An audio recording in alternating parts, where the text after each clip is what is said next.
वनराज ने लगाई अनुपमा पे पाबंदी। क्या समझ पाई अनुपमा इस बात को? नमस्कार दोस्तों, स्वागत है आपका आपके अपने चैनल हंग्री स्पिरिट्स में। हंग्री स्पिरिट्स देख रहे सारे दर्शकों का मैं अंजू शर्मा दिल से स्वागत करती हूँ। अनुपमा डिम्पी के चेकअप के बाद वापस आ रही हैं दोनों, और वनराज वहीं पे बाहर खड़ा है। और वनराज का हमने देखा जो कमिंग अप में कि वनराज अनुपमा को साफ शब्दों में कह रहा है कि शाह हाउस में मत आया करो। तो दोस्तों ये पाबंदी ही है। आप किसी को कहते हो कि मत आया करो तो ये एक तरह से रोकना हुआ। और बाप बापू जी के लिए भी कहा कि बाप बापू जी को मिलने की अब इतना फ्रीक्वेंटली आने की जरूरत नहीं है। तो ये तो बड़ी बात है, मगर इसके पीछे की बड़ी वजह क्या है? क्या वो वजह अनुपमा समझी? चलिए चर्चा करते हैं। पहले वही निवेदन, जिन्होंने अभी तक चैनल को सब्सक्राइब नहीं किया है कर लीजिए, साथ में दोस्तों बेल आइकन दबाइएगा ताकि आपको हमारे वीडियोस के नोटिफिकेशन मिलते रहे। ये छोटा सा सीन जो हमने प्री कैप में देखा, ये सीन आगे बहुत कुछ इंडिकेट करता है। पहली बात तो ये इंडिकेट करता है कि वनराज जो ठीक होके आया है वो पूरी तरह से ठीक होके नहीं आया है। वनराज ये ठान के आया है कि अब मैं अपना घर खुद ही देखूंगा, खुद ही अपनी समस्याओं का समाधान करूंगा और अपने ही तरीके से करूंगा।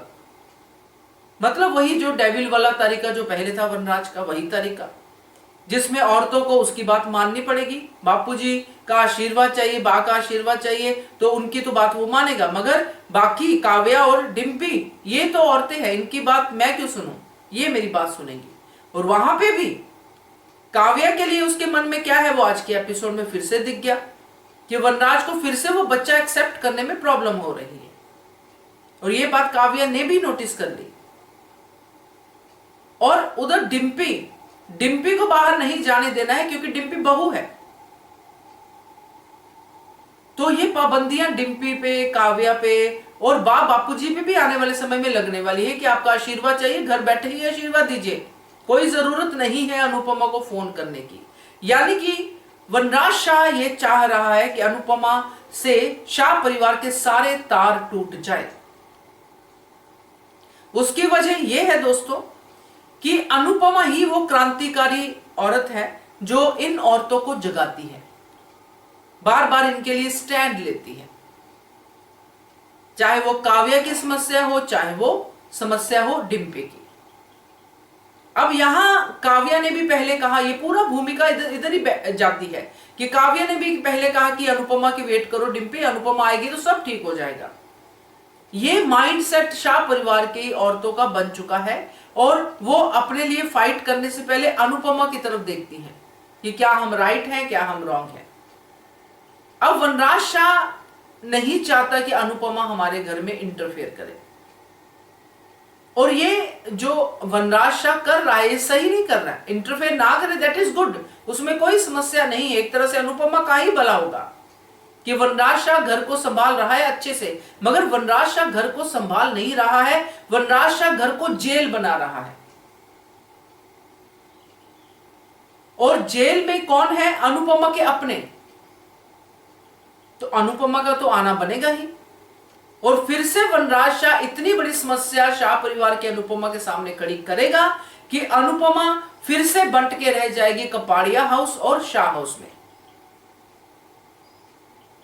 यहां पे इस डायलॉग के बाद वनराज शाह ने वो सारा ग्रेटिट्यूड खत्म कर दिया जो उसने 2-4 डायलॉगों में अनुज और अनुपमा के सामने बोला था कि आपने बहुत साथ दिया, आपने बहुत अच्छा किया हमारे लिए। अगर किसी ने किसी को अपने घर आने से मना भी करना है उसका एक तरीका होता है, और अनुपमा के लिए तो बापूजी उसके अपने मां बाप हैं। और यहां ये सारी चीजें बहुत ही बड़ी बात की तरफ बढ़ रही हैं जो बा को फील होनी शुरू हो गई है कि कुछ बवाल होने वाला है बड़े वाला, तभी उसको बेचैनी हो रही है। क्योंकि ये जो पाबंदी है डिम्पी के ऊपर, डिम्पी तो नहीं सहन करेगी। डिम्पी ने अपने मां बाप की पाबंदियां नहीं सहन की तो ये तो वनराज शाह है। अपने मां बाप ने पाबंदियां लगाई, वहां से वो भाग गई। तो ये जो वनराज शाह ने किया है, इसमें अनुपमा की भलाई भी नहीं है और वनराज शाह की भी भलाई नहीं है। रिश्ते स्मूथली भी चल सकते हैं, पाबंदियों के साथ क्यों चलाना? क्यों कोई किसी के ऊपर इतना हक रखे कि तेरी लाइफ को मैं ही चलाऊंगा, तू नहीं चला सकती? भाई कौन देगा ये हक और क्यों लेगा वो हक? तो ये जो आज का इतना सा सीन है ना, ये बहुत कुछ दिखाता है। अब अनुपमा इसमें क्या समझी ये भी हम बात कर सकते हैं, क्योंकि अनुपमा वनराज शाह को अच्छे से समझती है। क्योंकि जो वनराज शाह का साइड अनुपमा ने देखा है वो किसी और ने नहीं देखा, क्योंकि पति पत्नी के बीच में जो होता है वो पत्नी जानती है, पति जानता है। क्योंकि बंद कमरे में जो भी कुछ होता है सारी बातें ना तो पत्नी बाहर कर सकती है ना ही पति कर सकता है। पति तो फिर भी कर दे, पत्नी नहीं करती है। वो अंदर कमरे के अंदर की, बेडरूम के अंदर की सच्चाई में जो असली मर्द सामने आता है वो सिर्फ उसकी वाइफ ही जानती है। तो इसीलिए जब 26 साल की बात होती है, बार बार जब अनुपमा कहती है कि मैं इस बंदे को जानती हूं, इसकी रग रग से वाकिफ हूं, तो वो सही कहती है।